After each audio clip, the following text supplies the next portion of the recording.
Hi, grade 11s. This is 4.3, solving by completing the square.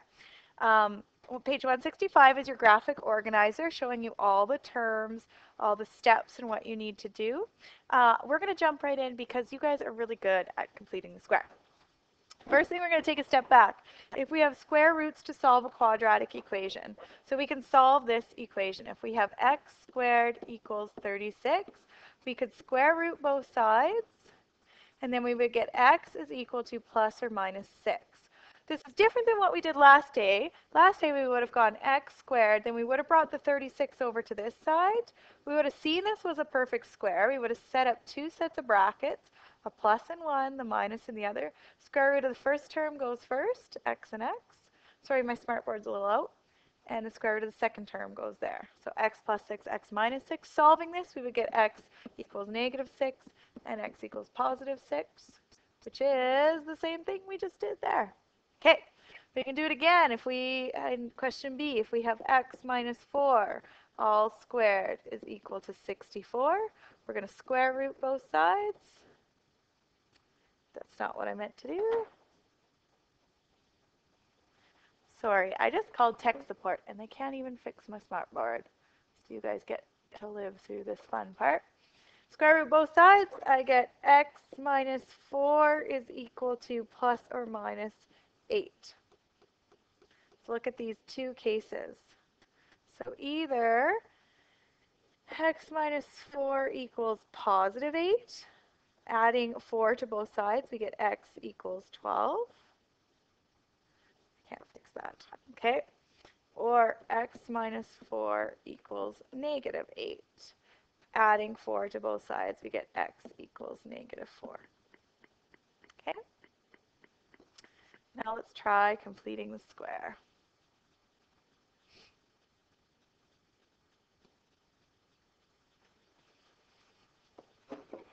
Sorry, guys.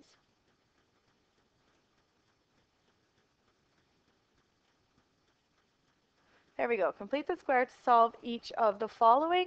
Express your answers as exact values.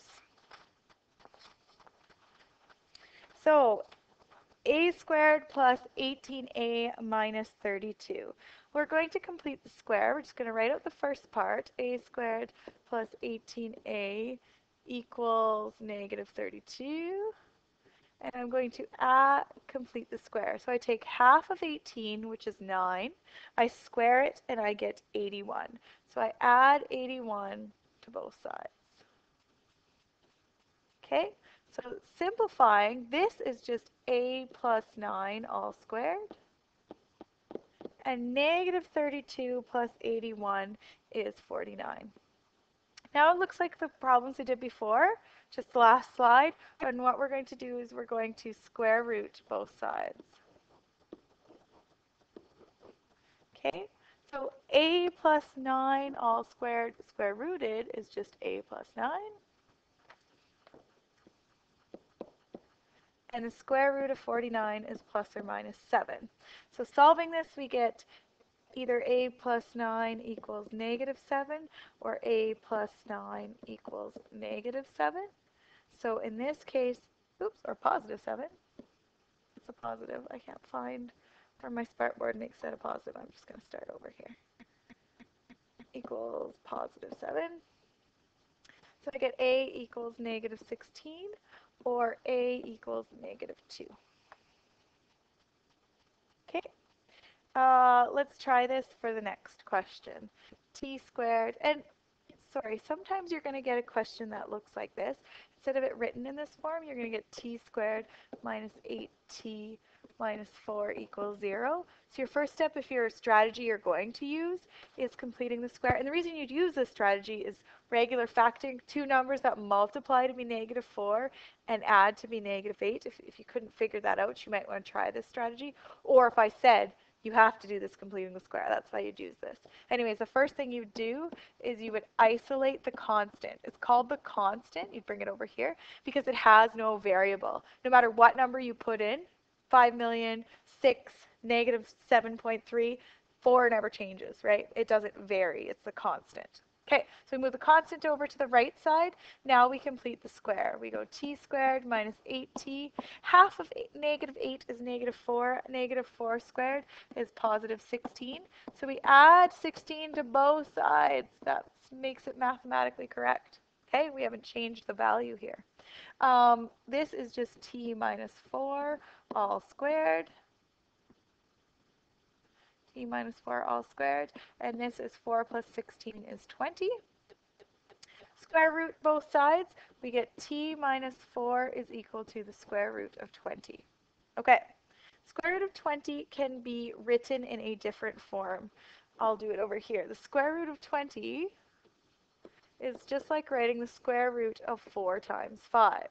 Well, the square root of 4 is 2, so we can just write that as 2 root 5.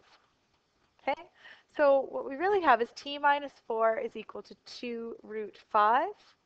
Plus or minus, Miss Catalan, plus or minus, smartboard's driving me nuts, plus or minus root 20. So we have t, if you hear a big crash, it's me punching the smartboard. Okay, there we go.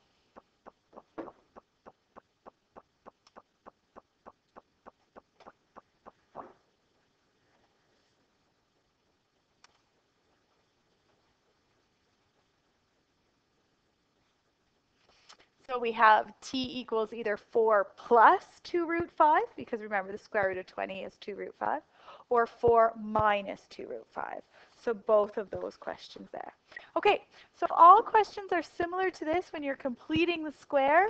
Make sure you add to both sides. Make sure that you isolate or you bring over the constant. That term is there, so you should always have your variables on one side, your constant on the other. The other thing they're going to trick you with is they're going to put a number in front of the squared terms, like 5, so you may have to factor that out or divide by that, okay? So this is simple examples. We'll try some harder examples in class.